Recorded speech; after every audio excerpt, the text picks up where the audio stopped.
नमस्ते जी, कैसे हैं आप सब। एक नया टॉपिक लेकर आए हैं आपके लिए। प्रोबेबिलिटी जो सीरीज चल रही थी उसमें एक टॉपिक आता है हमारे पास, मैथमेटिकल एक्सपेक्टेशंस, ठीक है, या फिर इसको सिर्फ एक्सपेक्टेशन भी बोलते हैं, ठीक है, सिर्फ एक्सपेक्टेशन भी बोलते हैं। अब चलो जी, है क्या चीज ये, है क्या चीज। इस वीडियो में क्या कुछ कवर हो रहा होगा, पहले आपको ये बता दूं। हम इसकी डेफिनेशन करेंगे, एक्सपेक्टेशन होता क्या है, एक्सपेक्टेशन होता क्या है, कहां पे काम आता है, एप्लीकेशन पता करेंगे इसकी, कहां पे काम आता है। 2-3 एप्लीकेशन बताऊंगा, बाकी आप गूगल पे अपने आप सर्च कर सकते हो, ठीक है। डेफिनेशन, एप्लीकेशन और इसके थोड़े से types and properties. Types and properties, type किसके होंगे, रैंडम वेरिएबल की, आपको पहले बताई हुई है। प्रॉपर्टीज किसकी होंगी, सिर्फ अभी आपके लिए एक्सपेक्टेशन की ही प्रॉपर्टीज मैं आपको बताऊंगा। मीन की, वेरिएंस की वो अलग चीज है, ठीक है। अभी क्योंकि स्टेप वाइज चलेंगे, धीरे धीरे चलेंगे, आराम आराम से चलेंगे, इसलिए अभी सिर्फ इस चीज की प्रॉपर्टीज आपको मैं बताने वाला हूं इस वीडियो के अंदर, ठीक है। क्वेश्चंस करेंगे नेक्स्ट वीडियो में, ये वीडियो को ज्यादा लंबा नहीं करेंगे, शॉर्ट वीडियो बनाएंगे। चलो जी, स्टार्ट करें। चलो जी, डेफिनेशन पढ़ो। Let x be any random variable and phi x, इसको बोलते हैं phi x be any function of x, then expectation of phi x is denoted by expectation of phi x। ऐसे इसको प्रोनाउंस करेंगे हम, expectation of phi x। अगर मैं ये लिखूं expectation of x plus 1, expectation of x plus 2, bracket के अंदर जो भी होगा ऑफ लगा देंगे उसको, ठीक है। And is defined by this. ये थी आम जिंदगी, ये थी आम जिंदगी। अब देखो, इस पूरे का निचोड़ अगर मैं निकालूं तो expectation represents average of random variable x। Expectation represents average of random variable x या average value of random variable x भी बोल सकते हो, ठीक है। ये थी मिनटों जिंदगी, ये थी मिनटों जिंदगी, ठीक है। ये थी आम जिंदगी, बुकिश वाली भाषा, ठीक है, जो आपको और यूट्यूबर्स भी बताएंगे। ये थी मिनटों जिंदगी, सिर्फ एक लाइन में आप समझ सकोगे कि एक्सपेक्टेशन एक्चुअली है क्या, ठीक है। Represents the average value of random variable x। Expectation ज्यादातर रैंडम वेरिएबल का ही हम निकाल रहे होंगे जितना हमारे सिलेबस में है, ठीक है। चलो जी, डेफिनेशन समझ में आ गई। अगर नहीं भी आई है, क्वेश्चंस करेंगे, प्रकार के क्वेश्चन करेंगे हम, तो बड़ी अच्छी तरह से आपको वहां पे एक्सपेक्टेशन का टॉपिक बहुत इजी है, मुश्किल नहीं है, मानकर चलो, ठीक है। चलो जी, अब एप्लीकेशन जी, एप्लीकेशन कहां पे काम आती है। अब ये समझ लो, जहां पे एवरेज वैल्यूज होती है, जहां पे एवरेज वैल्यूज निकालने की या प्रेडिक्शन की जरूरत होती है, वहां पे आपके पास एक्सपेक्टेशन काम आती है। चलो जी, अगर मैं बात करूं सबसे पहले जो हम सबसे ज्यादा करते हैं आजकल, गेमिंग, ठीक है। गेम्स भी अगर मैं बात करूं कि जैसे वो लॉटरी वाली गेम्स होती है ना, लॉटरी गेम्स, तो उस चीज में एवरेज वैल्यू, उस चीज में प्रिडिक्शन जब काम करनी होती है कि इस चीज में पैसा लगाना चाहिए या नहीं लगाना चाहिए ताकि बाद में करोड़पति बन सके या ना बन सके, वो लॉटरी वाली जो गेम्स होती है उनमें एक्सपेक्टेशन का बहुत बड़ा रोल होता है, ठीक है। और दूसरी चीज क्या है, अगर मैं बात करूं इंश्योरेंस की, तो मान लो अगर फॉर एग्जांपल मैंने एक बाइक खरीदी या फिर मान लो मैंने कोई गाड़ी खरीदी है, किसी कार पर मैंने इंश्योरेंस लिया है, तो उस इंश्योरेंस कंपनी के लिए एक्सपेक्टेशन कहां पे काम आएगी कि वो कंपनी हमें कितना पैसा दे सकेगी, कितना पैसा। मान लो मेरी कार को कोई नुकसान हो जाए, कोई एक्सीडेंट हो जाए, ठीक है, तो वो कंपनी मुझे कितना पैसा देगी, तो वो इंश्योरेंस कंपनी के लिए एक्सपेक्टेशन वहां पे काम आ जाता है, ठीक है। और हम क्या कर सकते हैं, और इसकी एप्लीकेशन कहां हो सकती है, फाइनेंस में हो सकती है, ठीक है। जैसे स्टॉक मार्केट, पता है ना आपको, स्टॉक मार्केट ट्रेडिंग वगैरह, कोई आपने स्टॉक बाय करना है, तो आप प्रेडिक्शन करोगे कि पिछले कुछ दिनों में या पिछले कुछ महीनों में वो कितनी बार अप गया है, कितनी बार प्रॉफिट हुआ, कितनी बार लॉस हुआ है, तो उस चीज का एवरेज निकालकर आप ये देख सकते हो कि ये स्टॉक मुझे लेना चाहिए या नहीं लेना चाहिए, क्या ये आगे जाकर मुझे प्रॉफिट देगा या नहीं देगा। तो उस चीज में एक्सपेक्टेशन क्या करेगी, बहुत बड़ा रोल अपना निभाएगी। एप्लीकेशन समझ में आ गई, और एप्लीकेशन देख सकते हो, बहुत विभिन्न प्रकार की एप्लीकेशन है, आपको गूगल पर अच्छी तरह से मिल जाएंगी। तो अब हम जाने वाले हैं इसकी प्रॉपर्टीज की तरफ। प्रॉपर्टीज पर जाने से पहले आपको थोड़ा सा मैं बता दूं कि एक्सपेक्टेशन का एक केस होता है। मैंने आपको पहले यहां पे बता दिया ई ऑफ एक्स, एक केस आपको बताना है, वो सुन लो। तो देखो, एक केस जो है इसका, अगर मैं यहां पे phi x की वैल्यू जो है, अगर मैं phi x की वैल्यू यहां पे x ले लूं, ठीक है, तो ये क्या बन जाएगा, यहां से e ऑफ, हम phi x लिख रहे हैं ना अभी, तो इस पूरे की वैल्यू मैंने x ले ली, तो ये बन जाएगा e ऑफ x, मतलब कि एक्सपेक्टेशन ऑफ x। जो भी हम क्वेश्चंस कर रहे होंगे ये चीज हम यूज में लाएंगे, ठीक है। अब ये क्या है, एक्स क्या है, रैंडम वेरिएबल। रैंडम वेरिएबल इसकी वीडियो मैंने पहले ही बना रखी है, रैंडम वेरिएबल क्या होता है, कितने प्रकार का होता है, वो वीडियो अगर नहीं देखी है तो देख लीजिए, ठीक है।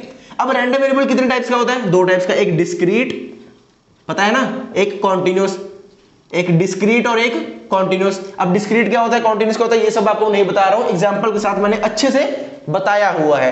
अब क्योंकि रैंडम वेरिएबल दो प्रकार का होता है तो एक्सपेक्टेशंस भी दो प्रकार से निकलेंगी। डिस्क्रीट में अलग फॉर्मूला होगा, कॉन्टिन्यूस में अलग फॉर्मूला होगा। वो क्या होगा, वो देखो अलग मार्कर से लिख रहा हूं क्योंकि ये बहुत मेन है, ये जरूरी है। देखो प्यार से देखो, एक्सपेक्टेशन ऑफ एक्स व्हेन, ये केस लेता हूं मैं डिस्क्रीट का, ठीक है। अगर हमें एक्सपेक्टेशन ऑफ एक्स निकालनी है, किसी रैंडम वेरिएबल की एक्सपेक्टेशन निकालनी है, और वो रैंडम वेरिएबल क्या है, डिस्क्रीट है, तो उस केस में फॉर्मूला क्या होगा, उसका हम करेंगे सिग्मा, उसका हम करेंगे सिग्मा। डिस्क्रीट है ना, डिस्क्रीट है ना, नंबर्स काउंट कर सकते हैं 1 2 3 4, 1.5 नहीं होगा, 2.7 नहीं होगा, पॉइंट्स में कुछ नहीं होगा, डिस्क्रीट वैल्यूज होंगी, तो उस केस में सिग्मा लगा सकते हैं। तो यहां पे होगा x और साथ में p ऑफ x। अब p ऑफ x क्या है, p ऑफ x क्या है बुद्धू बच्चों, PMF। PMF क्या है, probability mass function, probability mass function. ये आपको बताया हुआ है मैंने, ये आपको बताया हुआ है। मैंने ये भी बताया था कि प्रोबेबिलिटी मास फंक्शन डिस्क्रीट के केस में लगता है। अब क्योंकि यहां पे डिस्क्रीट रैंडम वेरिएबल है तो यहां पे इसके साथ क्या मल्टीप्लाई होगा, probability mass function, probability mass function. या घबराओ मत, घबराओ मत, जो प्रोबेबिलिटीज होंगी ना टेबल में, बस वो मल्टीप्लाई करने, कैसे करने होगी बताओ, आपको बताऊंगा मैं, ठीक है। तो यहां पे क्या होगा, ये i यहां पे, ये i यहां पे, तो i की वैल्यू 1 से लेकर n तक जाएगी, ठीक है। अगर कॉन्टिन्यूस का केस है, इस चीज को देखकर घबराओ मत, मैं सच्ची बता रहा हूं बहुत इजी है। इस चीज को देखकर घबराओ मत कि फॉर्मूला क्या लिख दिया, PMF कैसे लगाएंगे, कुछ नहीं करना है, बस टेबल दिया होगा उसका मल्टीप्लाई करके सम करना होता है, कुछ नहीं करना होता है, इजी है, मान लो बात। अभी सिर्फ जान लो, अभी सिर्फ कॉपी पे लिखते जाओ, जब क्वेश्चंस करेंगे ना तो बहुत इजी लगेगा, ठीक है। कॉन्टिन्यूस के केस में क्या होगा, अब कॉन्टिन्यूस के केस में मैंने आपको बताया था कि डेसिमल वैल्यूज कहीं भी हो सकती हैं, कॉन्टिन्यूस हो सकती है, ठीक है। मान लो ये एक ग्राफ है, ये एक ग्राफ है, तो यहां भी वैल्यू, यहां भी वैल्यू, यहां भी वैल्यू, यहां भी वैल्यू, बड़ी छोटी छोटी वैल्यूज भी हो सकती हैं। तो उस केस में हमारे पास क्या होता है, इंटीग्रेशन। उस केस में क्या होता है, इंटीग्रेशन। तो यहां पे क्या होगा, e of x equals to integration minus infinity से इंफिनिटी, हमें नहीं पता ना लिमिट कहां तक जा रही है, माइनस इंफिनिटी से इंफिनिटी। तो क्या होगा आगे, x के साथ fx। अब fx क्या है, fx क्या है, fx क्या है, कॉन्टिन्यूस के केस में क्या होता था, एक तो हमने PMF पढ़ा था, एक PDF पढ़ा था, प्रोबेबिलिटी मास फंक्शन और प्रोबेबिलिटी डेंसिटी फंक्शन। तो fx यहां पे क्या है, probability density function, probability density function. समझ में आ गया, समझ में आ गया, नहीं आया कोई चक्कर नहीं है, कोई चक्कर नहीं है, मुझे गुस्सा नहीं आएगा क्योंकि अभी पहली बार पढ़ रहे हो तो आ जाएगा समझ, ठीक है, आराम से आएगा समझ। मैं बताया ना मैंने, क्वेश्चंस करेंगे तो आराम से समझ में आएगा, ठीक है। अभी ये दोनों चीजें नोट कर लो, ये दोनों चीजें नोट कर लो, एक ये फॉर्मूला और एक ये फॉर्मूला। डिस्क्रीट के केस में ये फॉर्मूला लगाएंगे, कॉन्टिन्यूस के केस में ये फॉर्मूला लगाएंगे। समझ में आ गया, समझ में आ गया। अब देखो जो e ऑफ x होता है ना, एक बहुत सुंदर सा एक मेन पॉइंट बताने जा रहा हूं, इसको रब करते हैं, ये गंदी सी डेफिनेशन जो हमने लिखी है यहां पे, इसको रब करते हैं।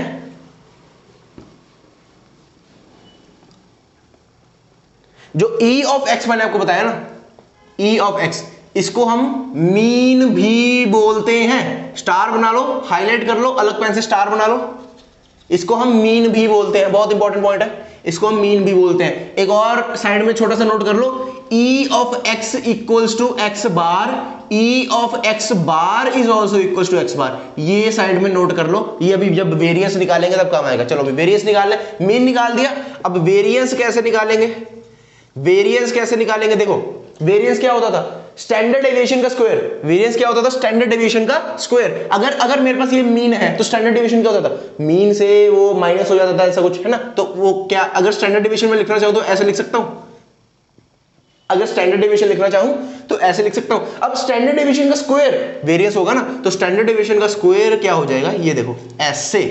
तो ये क्या हो गया मेरे पास, वेरिएंस। ये क्या हो गया मेरे पास, variance. e of x mean है, e of x minus x bar का होल स्क्वायर क्या है, वेरिएंस है। ये नोट बनाओ बड़ी सुंदर हैंडराइटिंग में, बड़ा बड़ा अलग मार्कर से स्टार बना के, ठीक है, ये बहुत इंपॉर्टेंट है। अब इसको जब हम इवैल्यूएट करेंगे, इसको जब हम इवैल्यूएट करेंगे तो क्या आएगा, ये देखो, मैं डायरेक्ट आपको नहीं बताऊंगा आंसर क्या आएगा, आपको पूरा डिराइव, अरे ये हाँ लिख लिया होगा आपने, चलो अगर नहीं लिखा तो वीडियो बैक करके लिख लेना। डिराइव करके छोटा सा है, ज्यादा बड़ा नहीं है, डिराइव करके आपको बताऊंगा कि आंसर कैसे आ रहा है। देखो x माइनस एक्स बार का होल स्क्वायर क्या होगा, एक्स स्क्वायर प्लस एक्स बार का स्क्वायर माइनस 2x बार, ठीक है, और इसके लगाएंगे एक्सपेक्टेशन, ठीक है।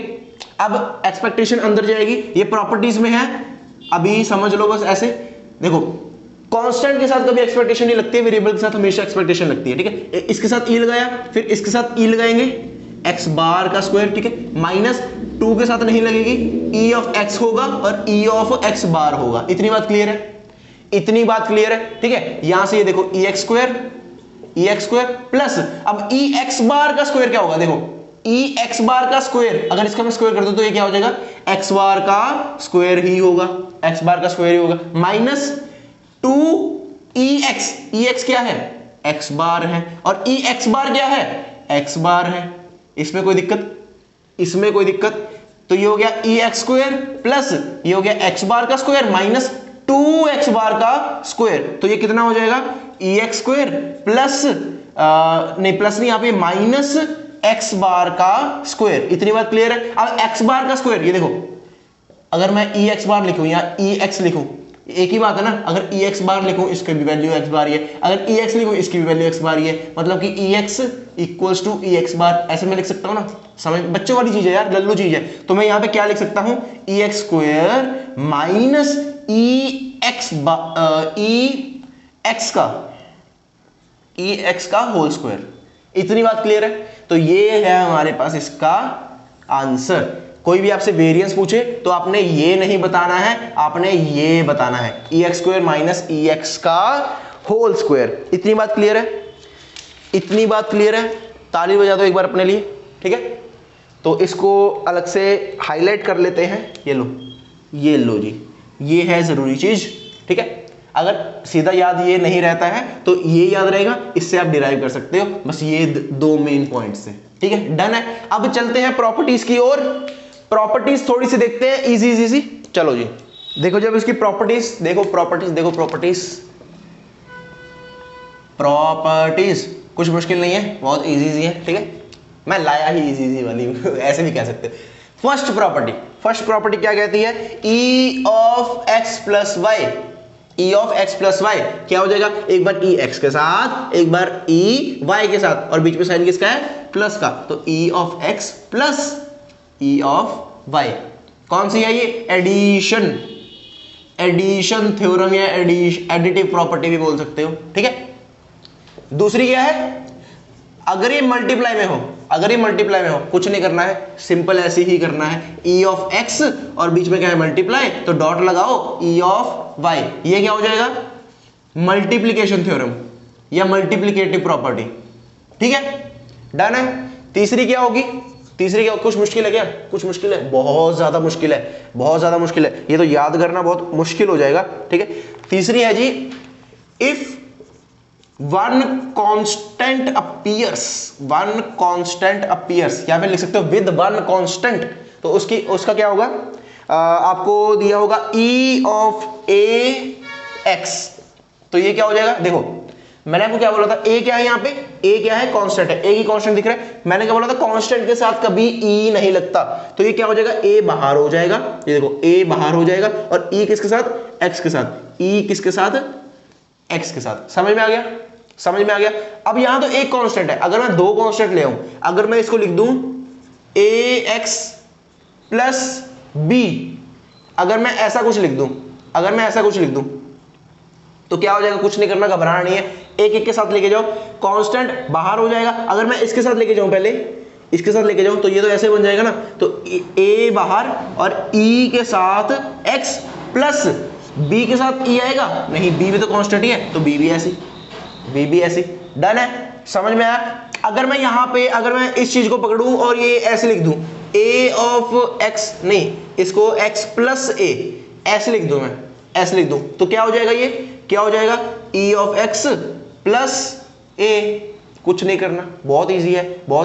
चलो एक कांस्टेंट हो गया, दो कांस्टेंट हो गए, अगर मैं 3 कांस्टेंट, 4 कांस्टेंट, 50 कांस्टेंट, 1000 कांस्टेंट, जितने n नंबर ऑफ कांस्टेंट ले आऊं, अगर मैं n number of n number of constants ले आऊं, n नंबर ऑफ कांस्टेंट्स, तो क्या होगा, क्या होगा, मान लो मेरे पास ax plus bx plus cx, या फिर इसको इसको इसको ऐसे लिखते हैं xi, यहां पे थोड़ा सा गड़बड़ होगी, यहां पे हम इसको नंबरिंग देते हैं, वो फिर जनरल फॉर्म हो जाएगी ना। तो e of x1 capital X1 plus x2 capital X2 plus x3 capital X3, ये जितने स्मॉल x है ना, ये जितने स्मॉल x है ये सभी कांस्टेंट्स हैं, ये स्मॉल x वाले ना, स्मॉल x वाले ये सभी कांस्टेंट्स हैं, इसको कांस्टेंट ट्रीट करके चलो, ठीक है। तो टिल जाएगा ये xn कैपिटल X है, और कैपिटल X क्या है, रैंडम वेरिएबल, ठीक है। तो इसका इक्वल टू क्या बनेगा, इसका इक्वल टू क्या बनेगा, कुछ घबराने वाली जरूरत है, देखो x1 बाहर और e किसके साथ, इस कैपिटल X के साथ, तो x1 बाहर e कैपिटल X1 के साथ प्लस x2 बाहर e कैपिटल X2 के साथ प्लस x3 बाहर e कैपिटल X3 के यहां पे कैपिटल X3 के साथ, ठीक है, प्लस ये टिल जाएगा कहां तक, xn बाहर e कैपिटल xn के साथ। कुछ मुश्किल था, कुछ मुश्किल था। अब इसको अगर जनरल फॉर्म में लिखना चाहूं मैं, तो इसकी जनरल फॉर्म क्या बनेगी, i के साथ अगर मैं लिखना चाहूं तो जनरल फॉर्म इसकी बनेगी, देखो यहां से xi और कैपिटल xi, तो e of xi capital xi, ठीक है, इसका हम लगाएंगे सब्मिशन i जा रहा है 1 से n तक, तो ये इक्वल टू हो जाएगा, ये इक्वल टू हो जाएगा, देखो यहां से ये देखो xi और exi, xi और exi, ठीक है, ये e बाहर आएगा यहां पे ये e यहां पे आएगा और ये ऐसे, ठीक है, यहां पे xi और exi सिग्मा लगाएंगे, बाहर सिग्मा लगाएंगे, i जाएगा 1 से n तक, ये चीज समझ में आ गई। ये देखो ये है इसकी जनरल फॉर्म, ठीक है, ये चीज समझ में आ गई, डन है। अब एक दो और प्रॉपर्टीज है हमारे पास, दो और प्रॉपर्टीज है, इसको आप x1 x2 की जगह a1 a2 a3 ऐसे भी ले सकते हो, ठीक है, मैंने x1 x2 ले लिया, बस क्या दिखाना है कि वो कांस्टेंट है, कि वो कांस्टेंट है, ठीक है। ऊपर वाली दो रब कर रहा हूं, चलो जी, जो मैंने आपको वेरिएंस वाला भी बताया ना, जो आपको वेरिएंस वाला भी बताया था, वो इसी का एग्जांपल था, वो इसी का एग्जांपल था, उसमें एक कांस्टेंट वैल्यू आ रही थी ना। अब देखो कौन सी है ये, 3 4 5वीं प्रॉपर्टी ले लो, ठीक है, ये इसको चौथी ले लो n नंबर वाली को, ठीक है। तो फिफ्थ प्रॉपर्टी क्या बोलती है, इफ